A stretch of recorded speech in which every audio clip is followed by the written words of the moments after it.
Gain less body fat in the off season with these 3 tips. There's lots of things you can do in the off season to gain more muscle, keep body fat down, but there's 3 tips that I see that can easily fall off for a lot of people, can make big differences on staying leaner and having a longer runway of your off season for muscle gain, and also bringing a more aesthetic look to stage. So we're going to work from the morning to the evening with these tips, with tip number 1 being daily. There's one thing that towards the tail end of prep, a lot of people will do. And waist training is the key to having good stage presence. If we can bring our stage waist in as small as possible, it's another way to accentuate your V-taper without having to build so much tissue. Now, this can easily fall off in prep. This can easily fall off in the off season when you wake up late and you say, oh, forget it, I'll wait till I'm in prep to do this. Or maybe you're only doing your pictures for check-ins to your coach once per week, and that's the only time you even put your posing trunks on, and you just kind of barely pull in your waist as much as you can. But having continued training of those muscles to be able to pull in your obliques, rectus abdominis, contract it and hold it, takes time to gain that type of muscle connection. Also, to be able to do an abdominal vacuum, you might not be able to do it at all. But if you can pull that vacuum in and train it deeper and deeper over time, when the time you finally get to prep, it's going to be easy, and you could probably have an even smaller waist on stage just because you've gained more control. Don't skip on this. Give you 6 days per week to do your morning abdominal vacuums.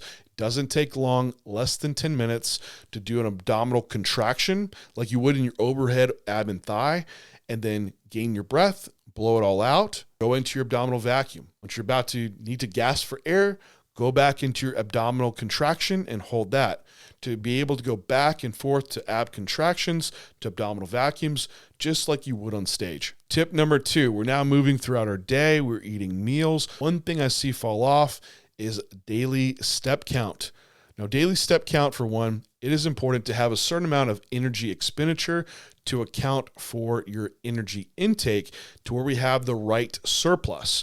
What we can see is lack of consistency in step count can lead to lack of consistency in surpluses or deficits for that matter. But usually this ends up with someone every few weeks having a little bit extra of a calorie surplus, and that means a little bit extra fat gain that you didn't mean to happen. So keeping your step counts consistent. For one, it will help with your managing a consistent energy intake and surplus.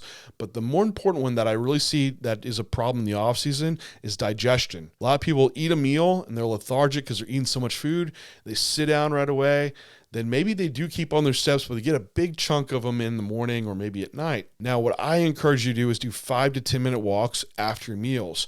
This will make a huge impact in keeping digestion moving. We used to do this in the hospital for people that had gastric surgery. We'd have them do frequent walks that helps get the bowel and start coming back to its normal function after surgery. You can do the same thing with your meals in the off season. Walk, and it can vastly improve digestion and keep you from reaching a bottleneck in the off season where you're force feeding food down and you run into that roadblock where you just, hey, coach, I just can't get my meals in anymore. This will also aid you in better blood glucose control and helping maintain some more insulin sensitivity throughout those times when you're really pushing food high.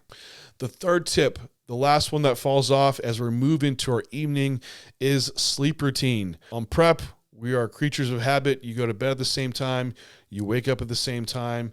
And we carry that throughout our entire prep, and that leads to consistent meal timing as well, but also better sleep quality. So we know if you're going to bed, waking up at the same time, we are creatures of habit. So it definitely builds in a normal rhythm pattern to where you have a better quality sleep for people that have consistent bedtimes. But in the off season, we try to have some flexibility. We're going to bed a little bit later. Usually it just keeps getting pushed later, but you might have to still wake up at the same time.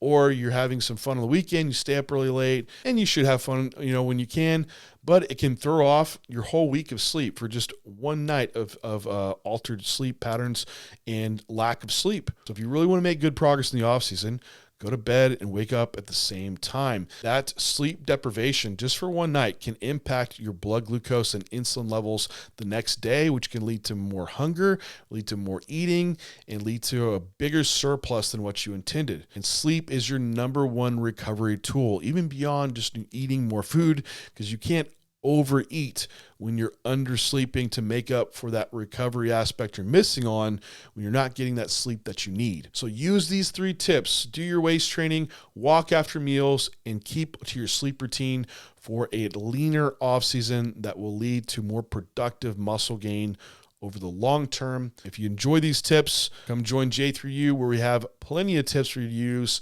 to stay lean in the off season and keep making muscle gain progress.